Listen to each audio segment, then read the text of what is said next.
जे म्हणत होते ना की एक्सनेस 3 महिन्यानंतर न्यू रजिस्ट्रेशन सुरू करणार आहे, 6 महिन्यानंतर न्यू रजिस्ट्रेशन सुरू करणार आहे, तेव्हाच मी सांगितलं होतं की आता एक्सनेस इंडियामध्ये परत येणार नाही आहे. कारण की एक्सनेसने आधी तर न्यू रजिस्ट्रेशन बंद केले, त्यानंतर युपीआयने डिपॉझिट विड्रॉलची मेथड बंद केली आणि MT5 वरून सुद्धा एक्सनेस काही काळानंतर जाणार आहे. आणि एक्सनेसने आता तर नवीनच एक रूल काढला आहे की ज्यांनी 3 महिने ट्रेडिंग अकाउंटला फंड ऍड केला नसेल किंवा ट्रेड केला नसेल त्यांचं अकाउंट पण इनएक्टिव्ह होणार आहे. म्हणजे ते याच्यानंतर एक्सनेस मध्ये ट्रेड पण करू शकणार नाही आहेत आणि न्यू अकाउंट पण एक्सनेस ओपन करू शकणार नाही आहेत.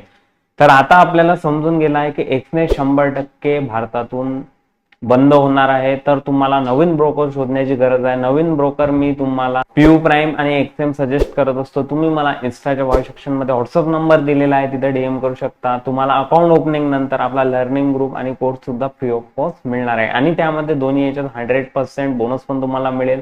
जसं की एक्सएम मध्ये तुम्ही $100 ऍड केले तर $100 फ्री मिळतील आणि पीयू प्राईमला तुम्ही $500 ऍड केले तर $500 फ्री ऑफ कॉस्ट मिळतील. असं 100% बोनसच्या ऑफर पण दोन्ही ब्रोकर मध्ये आहे.